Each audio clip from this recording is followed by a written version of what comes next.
Lição 13. Iluminados com a glória de Deus. Verso para memorizar. Depois destas coisas, vi descer do céu outro anjo, que tinha grande autoridade, e a terra se iluminou com a sua glória. Apocalipse 18:1. Sábado, 17 de junho.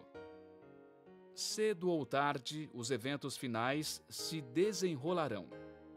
Não sabemos exatamente quando, nem como, mas temos informações suficientes.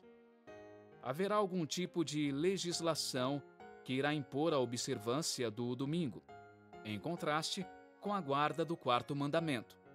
A revelação nos mostrou as questões fundamentais em jogo, os agentes cruciais envolvidos e, em termos gerais, nos contou o que vai acontecer quando, em vez de adorarem aquele que fez o céu, a terra, o mar e as fontes das águas, todos aqueles que, desde a fundação do mundo, não tiveram os seus nomes escritos no livro da vida do Cordeiro que foi morto, adorarão a besta e a sua imagem.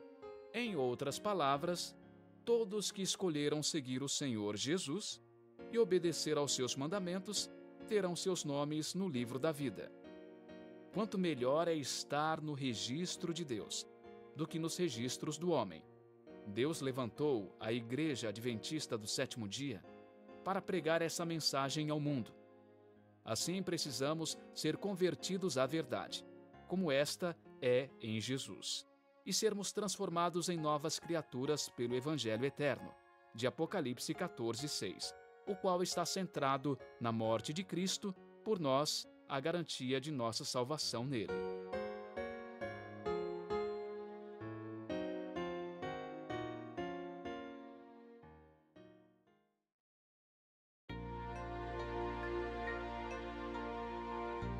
Domingo, 18 de junho. Verso para memorizar. Depois destas coisas, vi descer do céu outro anjo, que tinha grande autoridade, e a terra se iluminou com a sua glória. Apocalipse 18:1. Preparação para a crise final. Ouça a primeira aos Tessalonicenses 5:1-6. Irmãos, no que se refere aos tempos e às épocas, não há necessidade de que eu lhes escreva, porque vocês sabem perfeitamente que o dia do Senhor vem como ladrão à noite. Quando andarem dizendo paz e segurança, eis que lhes sobrevirá repentina destruição, como vêm as dores de parto à mulher que está para dar à luz, e de modo nenhum escaparão. Mas vocês, irmãos, não estão em trevas, para que esse dia os apanhe de surpresa como ladrão. Porque vocês todos são filhos da luz e filhos do dia. Nós não somos da noite, nem das trevas. Assim, pois, não durmamos como os demais. Pelo contrário, vigiemos e sejamos sóbrios. Pergunta 1. Que alerta Paulo fez sobre os últimos dias da história? O apóstolo instou os crentes em Tessalônica a vigiar e ficar sóbrios no contexto da segunda vinda de Cristo. Se ele disse isso aos crentes do passado, o que nos diria hoje? Ele declarou que eles eram filhos da luz e que não estavam em trevas, para que esse dia, o dia do retorno de Cristo, os apanhasse de surpresa como ladrão. Jesus usou a expressão vigiar em conexão com a oração sincera e genuína. Vigiar é estar espiritualmente alerta. Ser sóbrio é levar a sério a época em que vivemos e focalizar as coisas que realmente importam. Ellen White declarou, abre aspas, nós que conhecemos a verdade deveríamos estar preparados para o que em breve virá sobre o mundo, como uma terrível surpresa. Fecha aspas. E ainda que seja uma surpresa para o mundo, não deve nos surpreender. Embora não saibamos quando isso vai acontecer, podemos ver o suficiente para saber que está chegando e que hoje é o dia de estar pronto. Pergunta 2. Revise Daniel 2 e observe a sequência de reinos que surgiram e se foram, exatamente como previsto. Podemos confiar que tudo que Deus disse que vai acontecer realmente acontecerá? Cristo nos deu mensagens referentes aos últimos dias, para que, sabendo do que está por vir, nos preparássemos para os eventos que estão à nossa frente. As profecias de Daniel e Apocalipse, combinadas com o dom de profecia moderno, nos dão uma percepção divina do que está por vir. A profecia descreve a história da salvação com antecedência, e Daniel 2 dá evidências fortes e lógicas para confiar em Deus. Paulo nos exorta a não dormir como os demais. O que isso significa? Como podemos saber se estamos dormindo? E se estivermos, o que será preciso para nos acordar?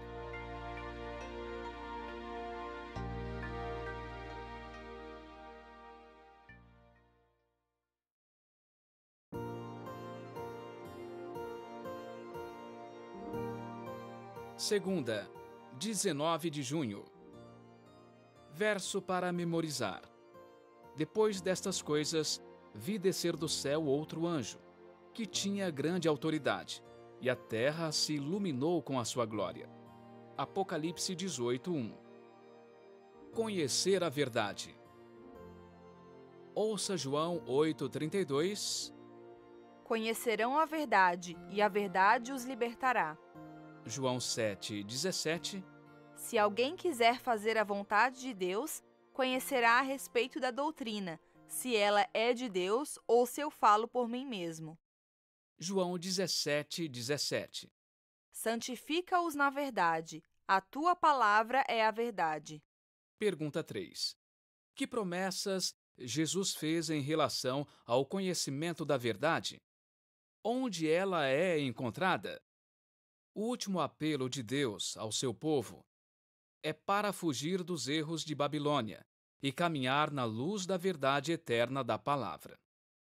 A chave de tudo é a Bíblia. Enquanto as pessoas se apegarem à Bíblia e seguirem seus ensinos, não serão enganadas no momento decisivo, especialmente em relação ao sábado. A mensagem do segundo anjo nos chama a aceitar a verdade em vez da mentira, a Bíblia em lugar da tradição humana e os ensinos bíblicos em vez da falsa doutrina. A mensagem do terceiro anjo, que segue os dois primeiros, apresenta um aviso contra a marca da besta. Nas profecias bíblicas, uma besta representa um poder político ou religioso. A besta do mar surge de Roma, como um sistema mundial de adoração. Por fim, esse poder romano estende sua influência sobre o mundo e conduzirá um movimento para unir Igreja e Estado. O objetivo será alcançar a unidade mundial em um momento de reviravolta econômica, catástrofes naturais, desordens sociais, crise política internacional e conflitos globais. Os Estados Unidos acabarão assumindo a liderança nessa confederação global. Em O Grande Conflito, Ellen White afirma, abre aspas, por meio de dois grandes erros, a imortalidade da alma e a santidade do domingo, Satanás aprisionará o povo em sua armadilha. Enquanto o primeiro lança o fundamento do espiritismo, o segundo cria um laço de afinidade com Roma. Os protestantes dos Estados Unidos serão os primeiros a estender a mão para o espiritismo, por cima de um abismo, e por sobre outro abismo, segurará a mão do poder romano. E sob a influência dessa tríplice união, esse país seguirá os passos de Roma, pisoteando os direitos da consciência. Fecha aspas. Essas mensagens terminam com um apelo urgente para que os fiéis guardem os mandamentos de Deus por meio da fé viva de Jesus, que habita no coração. A verdade os libertará? O que significam essas palavras de Cristo? Como a verdade libertou você? O que significa ser livre nesse contexto?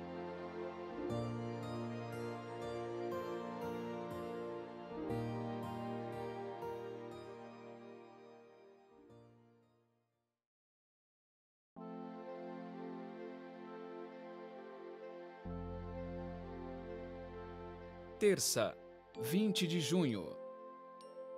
Verso para memorizar. Depois destas coisas, vi descer do céu outro anjo, que tinha grande autoridade, e a terra se iluminou com a sua glória. Apocalipse 18:1. A reforma continua. Nos últimos dias, Deus levantou um povo que se inspira nos reformadores do passado, que tem a Bíblia como seu único credo, Cristo como fonte de salvação, o Espírito Santo como única fonte de força e o retorno do Senhor como a consumação de suas esperanças. Verdades há muito obscurecidas pela escuridão do erro e da tradição, incluindo o sábado bíblico, serão proclamadas ao mundo antes do retorno do Senhor. As mensagens dos 3 anjos deram origem a esse movimento do tempo do fim para completar a reforma e participar com Cristo na conclusão de sua obra na terra. As grandes profecias do Apocalipse revelam um movimento profético que surge a partir de um desapontamento para proclamar a mensagem final de Deus ao mundo. Apocalipse 14 descreve uma igreja mundial que prega o Evangelho eterno. Os 3 anjos de Apocalipse 14 se unem a um 4º anjo em Apocalipse 18. Esse anjo dá poder à proclamação dos 3 anjos de forma que a terra se ilumina com a sua glória. O capítulo 18 se concentra nos grandes eventos que antecedem o clímax da história humana e o triunfo final e supremo do Evangelho. Ouça Apocalipse 18:1. Depois destas coisas, vi descer do céu outro anjo, que tinha grande autoridade, e a terra se iluminou com a sua glória. Pergunta 4. Quais 3 coisas João disse sobre esse anjo? O anjo que desce da gloriosa presença divina na sala do trono do santuário foi encarregado de proclamar a última mensagem de misericórdia de Deus e avisar os habitantes da terra do que está por vir sobre o planeta. O texto diz que o anjo tinha grande autoridade. Jesus usou essa palavra em Mateus ao enviar os discípulos. Em Mateus 10:1, Jesus deu aos seus discípulos autoridade sobre os principados e poderes do mal. Ele os enviou com o poder divino para ser vitoriosos na batalha entre o bem e o mal. Em Mateus 28, 18 e 19, ele mais uma vez os enviou, mas dessa vez com toda a autoridade no céu e na terra, para ir e fazer discípulos de todas as nações. As questões dos últimos dias e de todos os dias se resumem à autoridade. Qual autoridade seguimos? A de Deus, a nossa, a do poder da besta ou a de outra pessoa?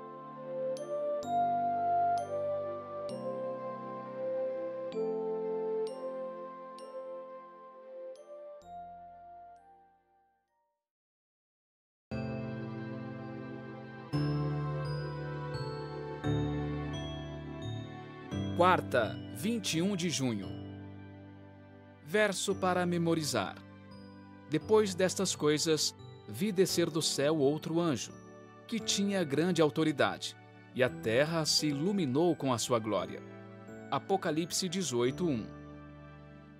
A glória de Deus enche a terra. Ouça Apocalipse 4:11. Tu és digno, Senhor e Deus nosso, de receber a glória, a honra e o poder, porque criaste todas as coisas, e por tua vontade elas vieram a existir e foram criadas. Apocalipse 5:12. Proclamando com voz forte: digno é o Cordeiro que foi morto de receber o poder, a riqueza, a sabedoria, a força, a honra, a glória e o louvor. Apocalipse 19:1. Depois destas coisas, ouvi no céu o que parecia ser a voz forte de uma grande multidão, dizendo: Aleluia! A salvação, a glória e o poder são do nosso Deus. Apocalipse 21:26. E lhe trarão a glória e a honra das nações. Pergunta 5. Quais palavras estão associadas à glória de Deus que enche a terra, conforme a descrição de Apocalipse 18:1? O grande conflito entre o bem e o mal é também sobre a honra ou reputação de Deus. Satanás declarou que Deus é injusto, que ele exige adoração, mas dá pouco em troca. O mal declara que a lei de Deus restringe nossa liberdade e limita nossa alegria. A vida, a morte e a ressurreição de Jesus desmascararam esse mito. Aquele que nos criou mergulhou no poço de horrores para nos redimir. Na cruz, ele respondeu às acusações de Satanás e demonstrou que Deus é amoroso e justo. Encantado por seu amor, preocupado com sua honra, seu povo do tempo do fim revela a sua glória, seu caráter amoroso e abnegado a um mundo egocêntrico e sem Deus. E a terra é iluminada pelo caráter divino. Ouça Êxodo 33, 18 e 19. Então Moisés disse: Peço que me mostres a tua glória. O Senhor respondeu: Farei passar toda a minha bondade diante de você e lhe proclamarei o nome do Senhor. Terei misericórdia de quem eu tiver misericórdia, e me compadecerei de quem eu me compadecer. Pergunta 6. Como Deus revelou sua glória a Moisés? Qual é a glória de Deus? A glória de Deus é seu caráter. A terra estará cheia da glória de Deus quando estivermos cheios de seu amor, e nosso caráter for transformado por seu amor. Revelar seu amor em nossa vida ajuda a demonstrar sua glória e seu caráter ao mundo. A última mensagem a ser proclamada por 3 anjos no meio do céu, a um mundo envolto em trevas espirituais, é: temam a Deus e deem glória a Ele. Não há glória em nossas obras, justiça ou bondade. Em Testemunhos para a Igreja, volume 6, lemos, abre aspas, a mensagem da justiça de Cristo soará desde uma até a outra extremidade da terra. Essa é a glória de Deus, com que será encerrada a mensagem do 3º anjo. Fecha aspas. Ellen White ainda escreveu em Testemunhos para Ministros e Obreiros Evangélicos, abre aspas, o que é justificação pela fé? É a obra de Deus ao lançar a glória do homem no pó e fazer pelo homem aquilo que ele por si mesmo não pode fazer. Fecha aspas. Glória a Deus e não a nós.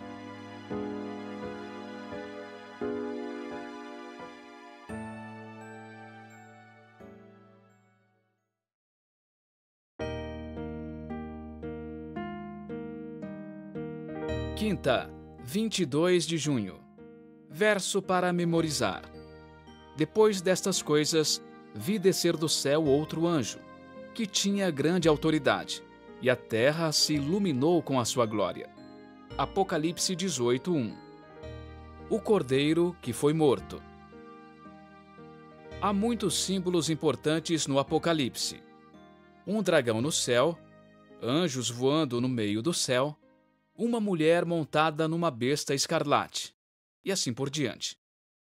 O Espírito Santo inspirou João a colocá-los na palavra, e eles têm papéis importantes na revelação da verdade para os que leem as palavras desse livro e as praticam. No entanto, há outra imagem que aparece com frequência em todo o livro do Apocalipse. Qual é essa imagem e o que ela representa? Ouça Apocalipse 5, versos 6, 8 e 12. Então vi, no meio do trono e dos 4 seres viventes e entre os anciãos, em pé, um cordeiro que parecia que tinha sido morto. Ele tinha 7 chifres, bem como 7 olhos, que são os 7 Espíritos de Deus enviados por toda a terra. E quando ele pegou o livro, os 4 seres viventes e os 24 anciãos se prostraram diante do cordeiro, tendo cada um deles uma harpa e taças de ouro cheias de incenso, que são as orações dos santos. Proclamando com voz forte: Digno é o cordeiro que foi morto de receber o poder, a riqueza, a sabedoria, a força, a honra, a glória e o louvor. Apocalipse 7:17. Pois o cordeiro que está no meio do trono os apacentará e os guiará para as fontes da água da vida, e Deus lhes enxugará dos olhos toda lágrima. Apocalipse 14:1. Olhei, e eis que o cordeiro estava em pé sobre o monte Sião. Com ele estavam 144.000, que tinham escrito na testa o nome do cordeiro e o nome de seu pai. Apocalipse 15:3. E entoavam o cântico de Moisés, servo de Deus, e o cântico do cordeiro, dizendo: Grandes e admiráveis são as tuas obras, Senhor Deus, Todo-Poderoso. Justos e verdadeiros são os teus caminhos, ó Rei das Nações. Apocalipse 19:7. Alegremo-nos, exultemos e demos-lhe a glória, porque chegou a hora das bodas do Cordeiro, e a noiva dele já se preparou. Apocalipse 21, versos 22 e 23. Não vi nenhum santuário na cidade, porque o seu santuário é o Senhor, o Deus Todo-Poderoso e o Cordeiro. A cidade não precisa do sol nem da lua para lhe dar claridade, pois a glória de Deus a ilumina, e o Cordeiro é a sua lâmpada. Apocalipse 22, versos 1 e 3. Então o anjo me mostrou o rio da água da vida, brilhante como cristal, que sai do trono de Deus e do Cordeiro. Nunca mais haverá qualquer maldição. Nela estará o trono de Deus e do Cordeiro. Os seus servos o adorarão. Pergunta 7. O que o cordeiro simboliza e por que aparece tantas vezes em Apocalipse? Como diz a introdução do livro, ele é uma revelação de Jesus Cristo. Ele não é só um cordeiro, mas um cordeiro que foi morto. Ou seja, Jesus Cristo crucificado. Esse é o coração e a alma de toda a Bíblia, do Apocalipse e das 3 mensagens angélicas. Não podemos ser fiéis ao nosso chamado, não podemos realizar a obra para a qual Deus criou esta igreja, a menos que tenhamos o Cordeiro morto, crucificado por nossos pecados, como o foco de nossa mensagem. Angel Manuel Rodrigues escreveu, abre aspas, devemos colocar intencionalmente o Cordeiro que foi morto no centro de nossas doutrinas e nossa missão, e no cerne de cada sermão que pregamos, cada artigo que escrevemos, cada oração que fazemos, cada canção que cantamos, cada estudo bíblico que damos, em tudo o que fazemos. Que o amor revelado pelo Cordeiro na cruz transforme a maneira como tratamos uns aos outros e nos motive a também cuidar do mundo. Fecha aspas. Em meio às imagens de bestas perigosas, de um dragão que faz guerra, de pragas, de perseguição e da marca da besta, permanece à frente e no centro o Cordeiro que foi morto. No fim das contas, as 3 mensagens angélicas são sobre ele somente, e sobre o que fez por nós, está fazendo e fará até o fim da história da salvação. Focalizar o Cordeiro morto é crucial em nossa mensagem aos outros e em nossa vida?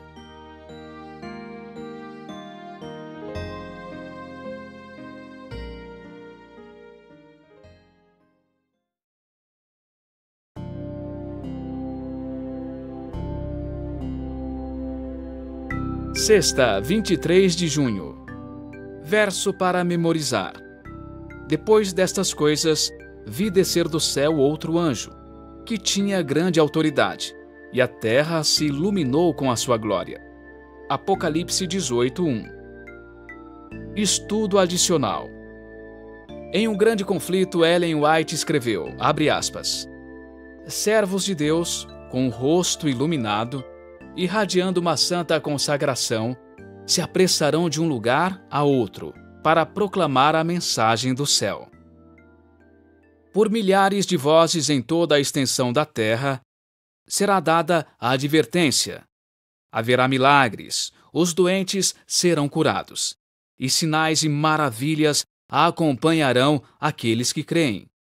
Satanás também realizará seus falsos milagres, fazendo até mesmo descer fogo do céu diante do povo. Assim, os habitantes da terra terão que tomar sua decisão.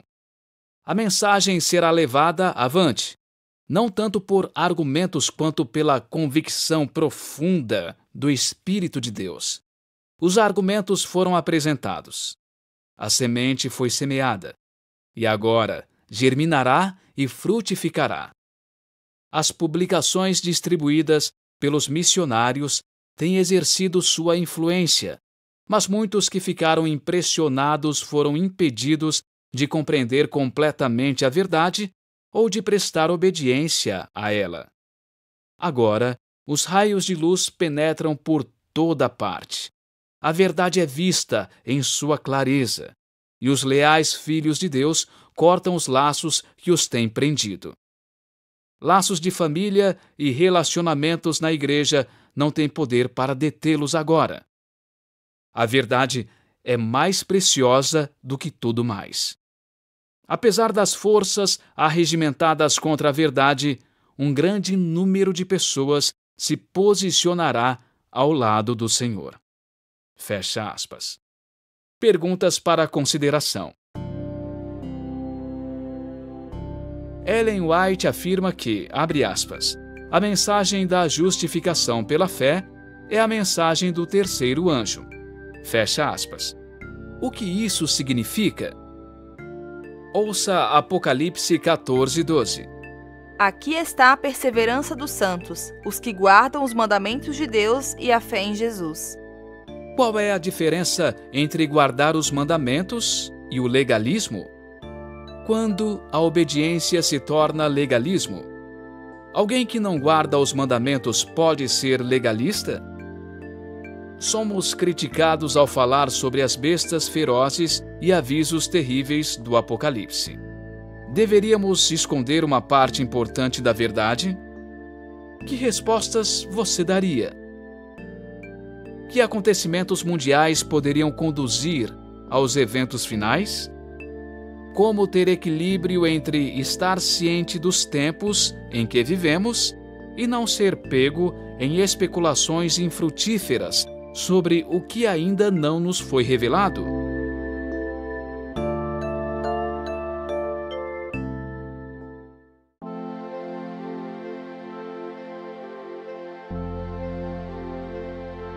Você ouviu a lição da Escola Sabatina, segundo trimestre, abril, maio e junho de 2023. Título geral: As Três Mensagens do Apocalipse. Autor: Mark Finley. Tradutora: Fernanda Caroline de Andrade Souza. Leitura: William Lobo e Angélica Lamborghini Vasconcelos. Participação: Edna Vieira. Editor: André Oliveira Santos. Edição e masterização: Cleiton Antonelli. Trilha sonora: José Nilton da Silva Júnior. Estúdio Musicasa, Tatuí, São Paulo. Editora: Casa Publicadora Brasileira. www.cpb.com.br